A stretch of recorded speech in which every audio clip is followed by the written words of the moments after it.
সারা দুনিয়া থেকে যে মুসলমানদের উত্থান, এটি আমরা এখন না, এটি আরও, আপনি যদি এই শতাব্দীর গোড়ার দিকে যান তখন থেকে দেখবেন যে কোনো মুসলিম শক্তির উত্থান এটি আমেরিকাও হতে দেবে না। ইসরায়েলকে দিয়ে তারা এই মুসলিম শক্তির উত্থানকে ঠেকাবার জন্য প্রথমে তাদেরকে দিয়ে শুরু করে, যেটি ইরানে শুরু করেছে। আমার মনে হয় যে মুসলিম বিশ্বের যদি বোধোদয় না হয় যে এই যুদ্ধটি শুধু ইরানের বিরুদ্ধে নয়, এই যুদ্ধটি হচ্ছে ইসলামিক শক্তির উত্থানের বিরুদ্ধে, এটি যদি তারা বুঝতে পারে তাহলে এই যুদ্ধে ইরান জয়ী হবে এবং পুরা মুসলিম বিশ্ব জয়ী হবে। সেইটিকে যদি তারা বুঝতে ব্যর্থ হয় তাহলে এই যুদ্ধে ইরানের শুধু পরাজয় হবে না, পুরা মুসলিম বিশ্বের পরাজয় ঘটবে এই যুদ্ধের মধ্য দিয়ে। ইরান ইসরায়েল যুদ্ধে সারা বিশ্বে যে প্রভাব পড়বে, একজন দায়িত্বশীল গণমাধ্যম কর্মী হিসেবে আপনার মূল্যায়ন কি? তো প্রথমে আপনাকে ধন্যবাদ জানাচ্ছি এবং আপনার মাধ্যমে চেঞ্জ টিভির দর্শকদের ধন্যবাদ জানাচ্ছি। যেই প্রশ্নটি করলেন যে ইরান এবং ইসরায়েল যুদ্ধের মাধ্যমে সারা বিশ্বে যে প্রভাব পড়বে, তো সে ব্যাপারে আমার মূল্যায়ন। জি। তো দেখুন, আপনারা দেখতে পাচ্ছেন ইতিমধ্যেই যে এ ব্যাপারে আমার মূল্যায়নের আগে সারা দুনিয়ার বাঘা বাঘা বিশ্লেষকরা এটা নিয়ে মূল্যায়ন করেছেন। তো এই আধুনিক দুনিয়ায় যে যুদ্ধের দামামা শুরু হয়েছে, জি। এই যুদ্ধ কারো জন্যই যে কল্যাণ বয়ে আনে না, তার প্রমাণ অতীতে অনেক রয়েছে। তো এবারের যে যুদ্ধটি, ইরান এবং ইসরায়েল যুদ্ধ যাকে বলছি, তো এই যুদ্ধটি আমি বলবো যে একেবারে একতরফাভাবে ইসরায়েল এই যুদ্ধটিকে ইরানের উপরে চাপিয়ে দিয়েছে। তো যেই যুদ্ধটি শুরু হয়েছে এখন, আমি জানি না এখনো যে এই যুদ্ধের শেষ পরিণতিটা কোথায়। এই যুদ্ধের পরিধি যদি আস্তে আস্তে আরও বৃদ্ধি পেতে থাকে তাহলে এর সর্বগ্রাসী রূপ শুধু ইরান এবং ইসরায়েল নয়, এটি পুরো মধ্য প্রাচ্য থেকে শুরু করে ইউরোপ এবং পুরো এশিয়াতে এর প্রভাব পড়বে, এবং যেই প্রভাবটি নেতিবাচক প্রভাব। তো সেই প্রভাবের কারণে আপনি দেখবেন যে তেলের মূল্য ইতিমধ্যে বাড়তে শুরু করেছে। যখন এই জ্বালানির মূল্য বৃদ্ধি পাবে, তো এই জ্বালানি মূল্যের সাথে বাকি সব কিছু সম্পৃক্ত। আপনার জ্বালানি মূল্য বৃদ্ধি পেলে আমাদের উৎপাদন ব্যবস্থায় সেটার প্রভাব পড়বে, আমাদের পরিবহন ব্যবস্থায় তার প্রভাব পড়বে, তো আমাদের কৃষি ব্যবস্থায় এর প্রভাব পড়বে, এর মানে সব জায়গায় প্রভাব পড়বে। তো সেই প্রভাবটি যেহেতু নেতিবাচক প্রভাব, তো এটি সারা মধ্যপ্রাচ্য, ইউরোপ এবং এশিয়ার যে মধ্যবিত্ত, নিম্ন মধ্যবিত্ত মানুষ এটার বেশি সাফার করবে, এটি আমার বিশ্লেষণ, আমি যেটি বুঝি।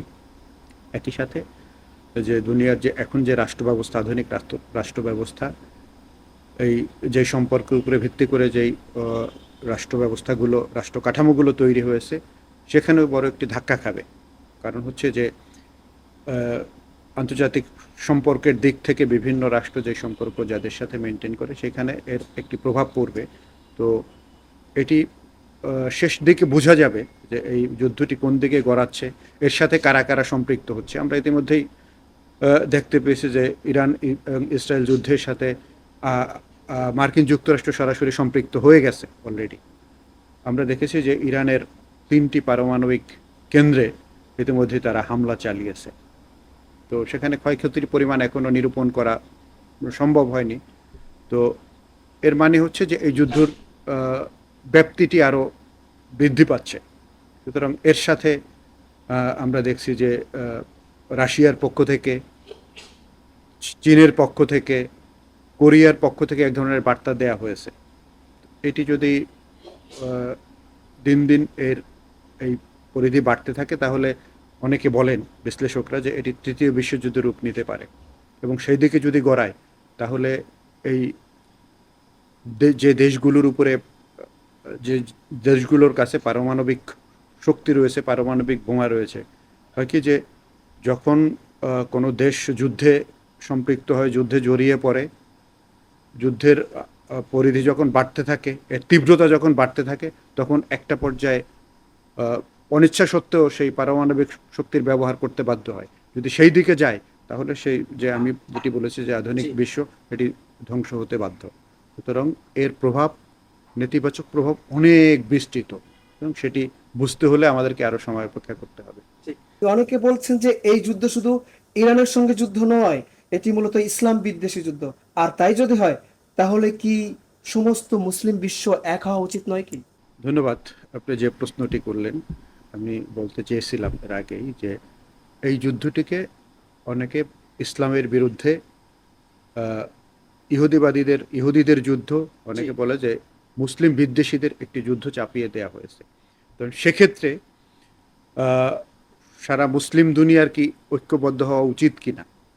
তো নিঃসন্দেহে যে এটি আমরা যে আমাদের সাদা চোখে যেটি দেখতে পাচ্ছি যে ইসরায়েল ইরানের উপরে যে যুদ্ধটি চাপিয়ে দিল, সেটি তাদের ইসলাম বিদ্বেষের কারণে একটি মুসলিম দেশ ইরান তাদের উপরে এই যুদ্ধটি চাপিয়ে দিয়েছে। তো সেখানে এখন মুসলমানদের কি করা উচিত? তো আপনি দেখুন যে মুসলমানদের এই মুহূর্তে ঐক্যবদ্ধ হওয়ার বিকল্প নেই, কিন্তু সেটি হবে কিনা সেটি নিয়ে হচ্ছে প্রশ্ন। তো মুসলমানদের ভিতরে নানা ধরনের মানে বিপরীত সম্পর্ক রয়েছে, নানা ধরনের সমস্যা আমরা আগেই দেখেছি যে এখানে শিয়া সুন্নিদের ভিতরে যে একটি বিভেদ তৈরি করে রাখা হয়েছে দীর্ঘদিন থেকে, সেই বিভেদটি এখনও প্রকট আকারেই রয়েছে। তো সেটি একটি প্রশ্ন। মধ্যপ্রাচ্যের অন্যান্য মুসলিম দেশগুলোর সাথে ইরানের সম্পর্কের দূরত্ব রয়েছে, সেখানে আরেকটি সমস্যা তৈরি হয়েছে। তো এই সমস্যাগুলো ভুলে মুসলিম বিশ্ব যদি ঐক্যবদ্ধ হতে পারে তাহলে যুদ্ধের চেহারা একরকম হবে। আর যদি না হয় তাহলে ওই যে আমরা গল্প শুনেছি আগে, যে যখন ওই আখ খাওয়ার গল্প শুনেছি, তিন তিন বন্ধু আখ চুরি করেছে, একজন হিন্দু, একজন খ্রিস্টান, একজন মুসলমান। যার আখ চুরি করেছে সে হলো মুসলমান।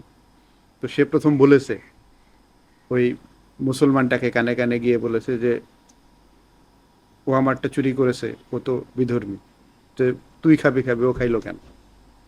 এরপরে তাকে মারছে, তাকে বাদ দিয়ে তাকে মারছে, তারে এইভাবে তিনজনকেই সে একসময় শেষ করে দিয়েছে। তো মার্কিন যুক্তরাষ্ট্র এবং ইসরায়েল তারা যে সমন্বিতভাবে যুদ্ধটি চাপিয়ে দিয়েছে, তাদের উদ্দেশ্য ওই রকম যে তারা মুসলমানদেরকে নিঃশেষ করে দিতে চায়। তো সারা দুনিয়া থেকে যে মুসলমানদের উত্থান, এটি আমরা এখন না, এটি আরও, আপনি যদি এই শতাব্দীর গোড়ার দিকে যান তখন থেকে দেখবেন যে কোনো মুসলিম শক্তির উত্থান এটি আমেরিকাও হতে দেবে না। ইসরায়েলকে দিয়ে তারা এই মুসলিম শক্তির উত্থানকে ঠেকাবার জন্য প্রথমে তাদেরকে দিয়ে শুরু করে, যেটি ইরানে শুরু করেছে। আমার মনে হয় যে মুসলিম বিশ্বের যদি বোধোদয় না হয় যে এই যুদ্ধটি শুধু ইরানের বিরুদ্ধে নয়, এই যুদ্ধটি হচ্ছে ইসলামিক শক্তির উত্থানের বিরুদ্ধে, এটি যদি তারা বুঝতে পারে তাহলে এই যুদ্ধে ইরান জয়ী হবে এবং পুরা মুসলিম বিশ্ব জয়ী হবে। সেইটিকে যদি তারা বুঝতে ব্যর্থ হয় তাহলে এই যুদ্ধে ইরানের শুধু পরাজয় হবে না, পুরা মুসলিম বিশ্বের পরাজয় ঘটবে এই যুদ্ধের মধ্য দিয়ে। শোনা যাচ্ছে চীন, রাশিয়া, উত্তর কোরিয়া এবং ইরান জোট হচ্ছে। তাহলে তো আশঙ্কা করা যায় যে তৃতীয় বিশ্বযুদ্ধ শুরু হবে। যে আশঙ্কার কথাটি আমি আগে বলেছি, যে এই জোট যদি হয় এবং তারা যদি যুদ্ধে সম্পৃক্ত হয়, যেটি ইসরায়েলের সাথে মার্কিন যুক্তরাষ্ট্র ইতিমধ্যেই হয়ে গেছে, কিন্তু আমরা দেখতে পাচ্ছি যেটি দুঃখজনক, সেটি হলো যে চীনের পক্ষ থেকে বক্তব্য দেওয়া হলো, কোরিয়ার পক্ষ থেকে বক্তব্য দেওয়া হলো, তুরস্কর পক্ষ থেকে বক্তব্য দেওয়া হলো, কিন্তু তারা সম্পৃক্ত হচ্ছে না। তারা বলছে যে, আমি গতকালকে একটি নিউজে দেখছিলাম যে রাশিয়ার প্রেসিডেন্ট ভ্লাদিমির পুতিন যেটি বলেছেন, তিনি বলেছেন যে এখনো ইরান আমাদের কাছে কোনো সহযোগিতা চায়নি। তো এখন সহযোগিতাটা কিভাবে চাইবে, সহযোগিতাটা কিভাবে চাওয়া উচিত আমি জানি না, এখন চেয়েছে কি না, এখন নাকি তারা এই মার্কিন যুক্তরাষ্ট্রের বিরুদ্ধে তারা শুধু লিপ সার্ভিস দিয়ে, ইসরায়েলের বিরুদ্ধে লিপ সার্ভিস দিয়ে তাদের দায়িত্ব পালন করবে। তো যেটি তুরস্কের পক্ষ থেকেও যেটি প্রত্যাশা করছে, পাকিস্তান একটি ঘোষণা দিয়েছিল। তো সেখানে তারা যখন যুদ্ধ শুরুর দিকে পাকিস্তানের পক্ষ থেকে বলা হলো যে আমরা ইরানের সাথে রয়েছি, কিন্তু কার্যত এই যুদ্ধের সাথে তারা ওই বক্তব্য পর্যন্তই, তারপরে কতটুকু সহযোগিতা করেছে এটি আমাদের কাছে স্পষ্ট হয়নি এখনো সারা দুনিয়ার কাছে।